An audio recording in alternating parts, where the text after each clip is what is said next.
5 ஆண்டுகள் அல்ல 50 ஆண்டுகள் தாண்டியும் தாவேக ஆட்சி தொடரும் என்று பள்ளிக்கல்வித்துறை அமைச்சர் ராஜ்மோகன் கூறியுள்ளார். தாவேக ஆட்சியின் முதல் நாளில் இருந்தே ரவுடிகள் கைது செய்யப்பட்டு வருகின்றனர் எனவும் அமைச்சர் ராஜ்மோகன் தெரிவித்துள்ளார். கோவை சிறுமி பாலியல் கொலை சம்பவத்திலும் துரிதமாக செயல்பட்டு குற்றவாளிகள் கைது செய்யப்பட்டுள்ளதாகவும் ராஜ்மோகன் தெரிவித்துள்ளார். தாவேக ஆட்சி 5 ஆண்டுகள் வரை கூட நீடிக்காது, விரைவில் கவிழும் என்று திமுக தலைவர் மு.க.ஸ்டாலின் விமர்சித்ததை அடுத்து அதற்கு பதிலடி கொடுத்துள்ளார். 5 ஆண்டுகள் அல்ல 50 ஆண்டுகள் தாண்டியும் தாவேக ஆட்சி தொடரும் என்று பள்ளிக்கல்வித்துறை அமைச்சர் ராஜ்மோகன் தெரிவித்துள்ளார்.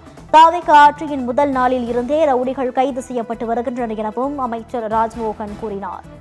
கோவை சிறுமி பாலியல் கொலை சம்பவத்திலும் துரிதமாக செயல்பட்டு குற்றவாளிகள் கைது செய்யப்பட்டுள்ளதாகவும் பள்ளிக்கல்வித்துறை அமைச்சர் ராஜ்மோகன் தெரிவித்துள்ளார்.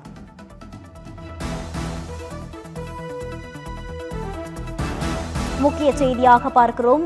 5 ஆண்டுகள் கூட தாவேக அரசு நீடிக்காது, விரைவில் கவிழும் என்று திமுக தலைவர் மு.க.ஸ்டாலின் கூறியதற்கு பள்ளிக்கல்வித்துறை அமைச்சர் ராஜ்மோகன் பதிலடி கொடுத்துள்ளார்.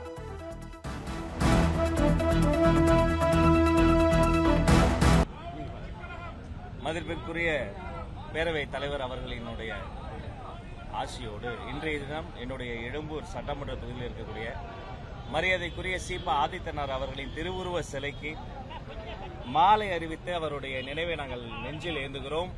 அவருடைய கல்வி குடும்பத்திற்கு மட்டுமல்ல, ஊடக குடும்பத்திற்கு மட்டுமல்ல, தமிழர்க்கெல்லாம் தந்தை, தமிழர் தந்தை சீபா ஆதித்தனாரின் நினைவை நெஞ்சில் ஏந்துகிறோம்.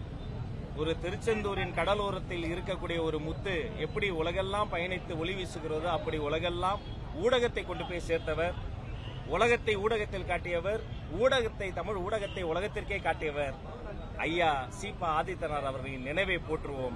அவர் காட்டிய அந்த திசையில் வழியில் எழுத்துலகம், ஊடக உலகம், அரசியல் உலகம் வெற்றி நடை போடட்டும். அவர் நினைவை நெஞ்சில் இருந்துகிறோம். அதாவது நேற்று திமுக தலைவர் ஸ்டாலின் பேசுகின்ற போது இந்த ஆட்சி 5 ஆண்டுகள் கூட நீடிக்காது அப்படின்னு ஒரு பேசியிருக்காரு. எப்படி பாக்குறீங்க? ஆட்சிக்கே வராதுன்னு கூட தான் அவர் சொன்னாரு. நாங்கள் ஆட்சி அமைத்து காட்டினோம். 5 ஆண்டு நீடிக்காது என்றெல்லாம் அவர் ஒரு ஆர்வம் சொல்லிக் கொண்டிருக்கிறார். ஆனால் மக்களின் பேராதரவோடு இது 5 ஆண்டுகள் அடுத்த 50 ஆண்டுகள் தாண்டியும் இது நீடிக்கும் என்பதை சொல்லியிருக்கிறார். சட்டம் ஒழுங்கு பிரச்சனையை காரணம் காட்டி எதிர்கட்சிகள் பல்வேறு அறிக்கைகளை கொடுக்குறாங்க, எதிர்கட்சி தலைவர்கள் பேசுறாங்க. எப்படி ஹேண்டில் பண்ண போறீங்க சார்? கோயம்புத்தூர் இஷ்யூ சொல்றாங்க, திருச்சியில் நடந்த இஷ்யூ சொல்றாங்க, எல்லாமே லாண்ட் ஆர்டர் இஷ்யூங்கிறதா மென்ஷன் பண்றாங்க. கடந்த ஆட்சியிலே இருந்ததுதான் இந்த ஆட்சியிலேயும் தொடர்ந்துட்டு இருக்கு. இருந்தாலும் நீங்க கவர்மெண்ட் ஃபார்ம் பண்ணி கிட்டத்தட்ட 1 மாசம் கூட என்ன கண்டினியூஸா புரியல. இருந்தாலும் ஃபர்ஸ்ட் கம்ப்ளைண்டா இது வைக்கிறாங்க. எப்படி பாக்குறீங்க?